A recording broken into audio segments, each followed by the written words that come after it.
What if I told you that out of the, roughly 1 million words in the English dictionary, you only need to know exactly 1,000 to understand 90% of a complex corporate board meeting? Right. Or a daily newspaper, or like a high-stakes negotiation. I mean, it sounds like complete hyperbole, right? Yeah. But linguistically, it's actually a proven statistical reality. Yeah. When you really analyze the data of how human beings communicate on a daily basis, that vast, intimidating expanse of a language, it compresses. Mm-hmm. It compresses down into this highly concentrated functional core. And if you are listening to this right now, staring down the barrel of learning a new language or field, that compression is exactly what we're focusing on today. Absolutely. Because whether you're an international student prepping for a high-stakes exam, or maybe a professional trying to navigate a new global market, trying to swallow a dictionary whole is just, it's trying to drink from a fire hose. Oh, yeah. It's a guaranteed recipe for burnout. Exactly. So our mission for this deep dive is to deconstruct this fascinating stack of source materials we've got. We're looking at meticulously translated Arabic vocabulary guides and these structural frameworks from huge educational platforms like Prep Education and EF Global. Mm-hmm. And all of these sources point to the exact same architectural shortcut, mastering just the 1,000 most common English words. And to set a proper baseline here, you really have to recognize that these 1,000 words aren't just an arbitrary selection. Right. They didn't just throw darts at a dictionary. No, not at all. The educational platforms in those translated modules we're analyzing, they don't just pull words out of a hat. These lists are derived from massive frequency analyzed corpora. Okay, frequency analyzed, what does that actually mean for the everyday learner? Basically, it means they have algorithms scanning millions of hours of speech and text to find the load-bearing pillars of the English language. Yeah, they represent a deliberate roadmap. It's designed to move an absolute beginner to, well, intermediate functional proficiency, and even lay the groundwork for advanced academic testing. Okay, let's unpack this, because the ratio itself, it's the primary hurdle for people to wrap their heads around. It is hard to believe at first. Right. 1,000 words is a tiny, tiny fraction of the total English lexicon. How does a fraction of a fraction yield 90% comprehension? Well, it comes down to the structure of repetition inherent in just daily human communication. Like the statistical consensus across all these translated guides and learning platforms is this 90% rule. The magic number. Exactly. Knowing just 500 to 1,000 of these specific high-frequency words equips you to comprehend 80 to 90% of everyday conversations, workplace communication, and even general media. Wait, really? Just 500 to 1,000? Yeah. You are essentially achieving functional literacy with a micro-vocabulary. That's incredible. It's like, instead of looking at this like a massive jigsaw puzzle where you need every single piece to even know what the picture is, it's much closer to finding all the corner and edge pieces. I like that analogy. Yeah, you don't need the whole map filled in to start playing the game.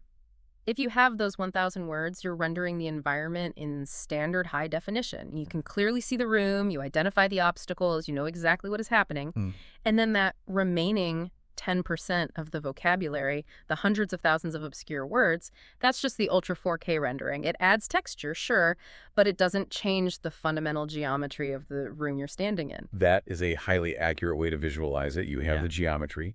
And as for that missing 10%, the learning frameworks emphasize that it really shouldn't induce panic. Which is easy to say, but when you hit a word you don't know, panic is kind of the default response. True.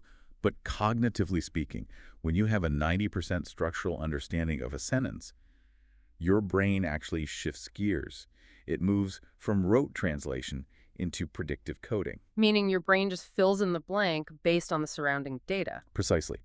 The human brain is, at its core, a sophisticated prediction engine.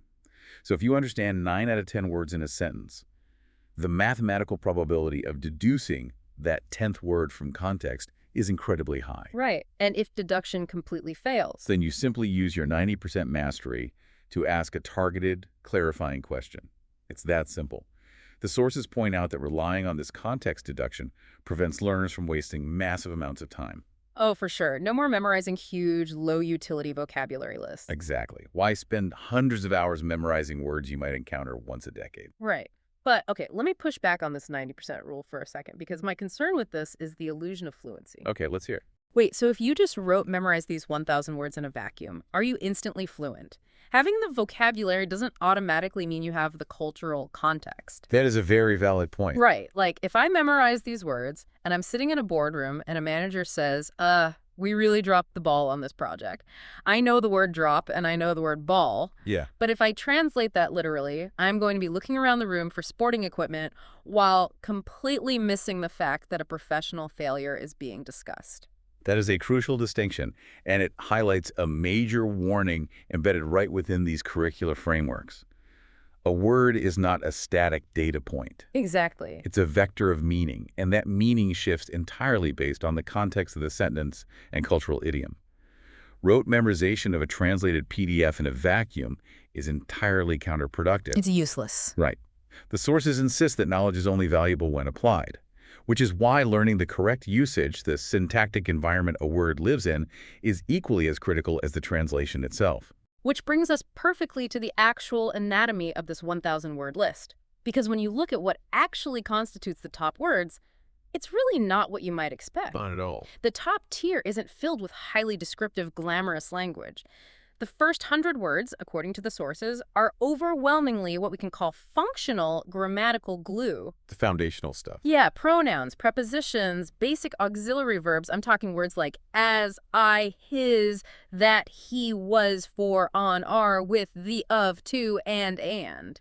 It's not flashy, but it reflects the underlying mechanics of English syntax. Right. You see, unlike some languages that rely heavily on inflection, changing the ending of a word to denote its grammatical role, English relies almost entirely on word order and prepositions to establish relationships. It's all about how objects interact in space. Exactly. Which explains why the Arabic to English translated guides place such intense focus on this exact group of functional words.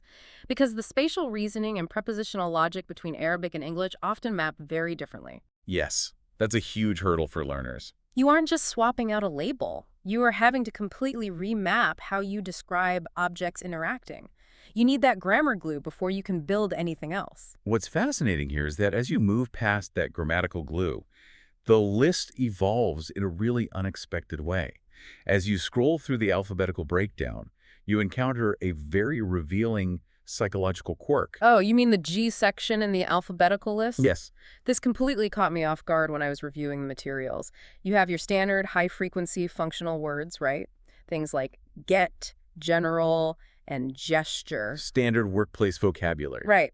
But then sitting comfortably right next to them in the top 1,000 most vital words for daily communication are highly specific nouns like ghost, giant, and gate. It seems so out of place at first glance. Yeah. Like, unless you work in a haunted house, why on earth are words like ghost or giant making the cut for essential daily workplace communication? Well, because language is rarely purely transactional.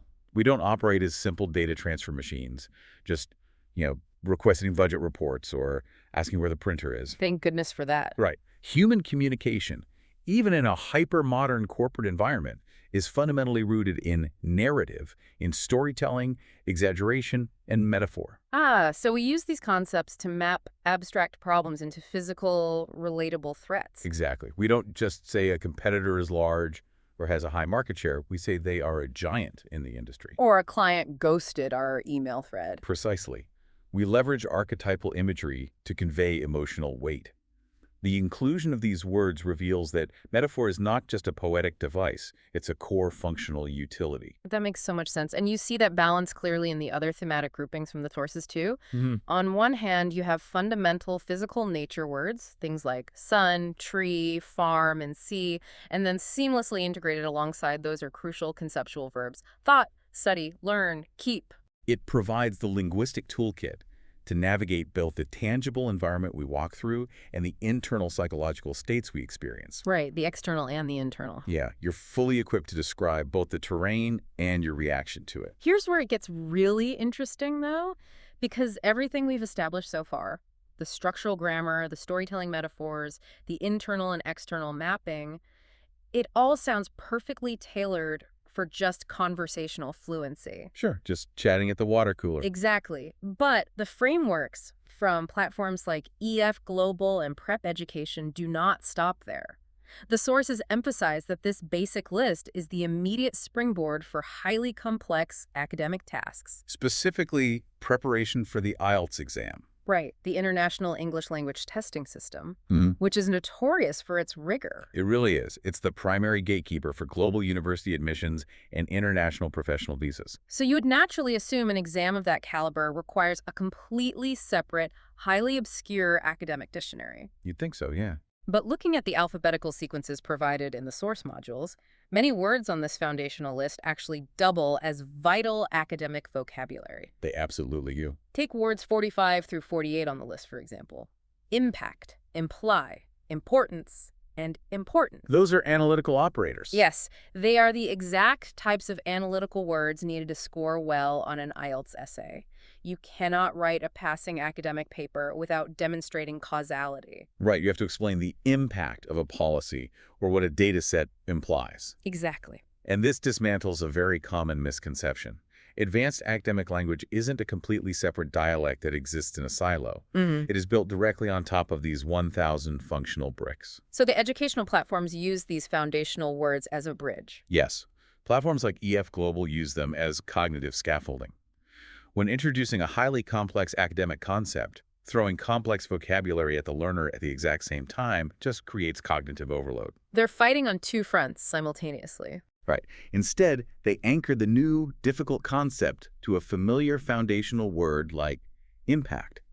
They use the simple word to teach the complex idea. That is so smart. It lowers the barrier to entry entirely. You're just learning how to arrange the same structural blocks into far more complex architectural designs. Exactly. Okay, so we've covered the why, the what, and the implications of this list, but that brings us to the operational reality, the actual science of memorization. The how. Right, the how. How does a learner actually absorb 1,000 words into their long-term memory without just completely burning out? Well, the curricular modules are highly prescriptive about the methodology here. Simply staring at a translated vocabulary sheet for hours on end is, well, biologically inefficient. To put it mildly. Yeah. The frameworks advocate for a specific, structured implementation. They outline techniques like learning words in context and utilizing a structured 30, 60, 90-day plan. Which is such a brilliant way to frame it. Breaking it down into a 30, 60, 90 structure turns a massive, intimidating mountain into a highly systematic staircase. It makes it manageable. It's like training for a marathon, you know? You don't sprint 26 miles on day one. You build muscle memory systematically. Right.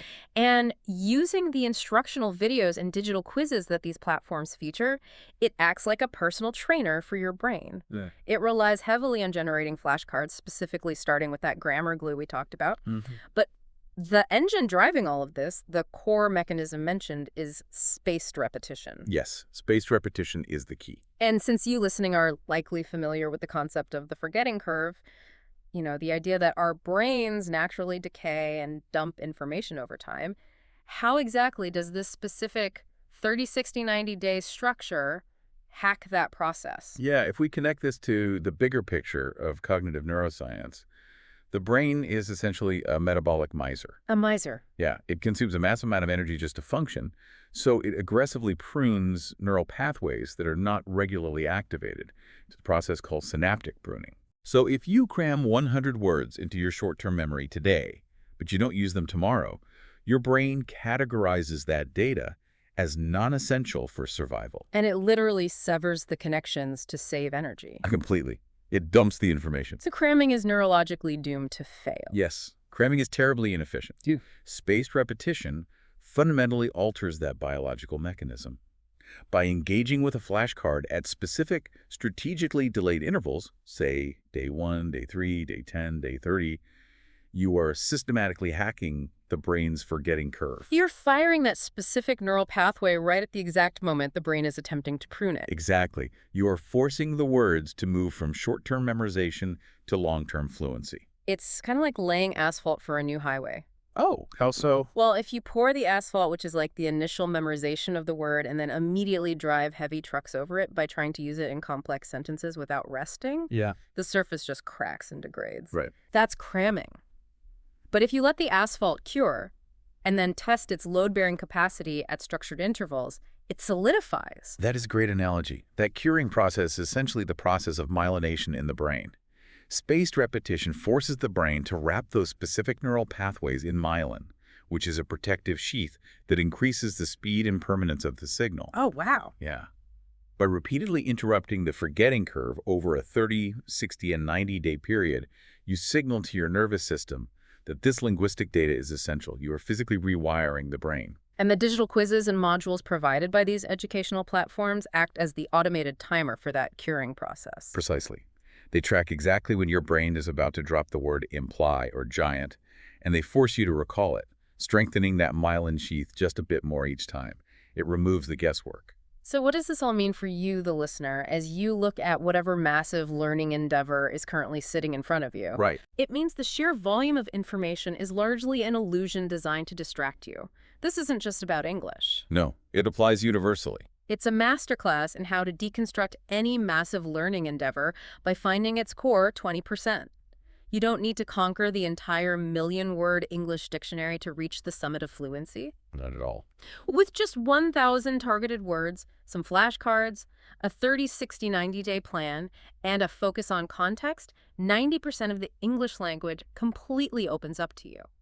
It really is the ultimate application of the Pareto principle, finding the core 20% of effort that generates 80 to 90% of your functional results. Exactly. You secure the perimeter with those foundational words, and you deduce the rest. It is an incredibly powerful, highly leveraged approach to knowledge acquisition.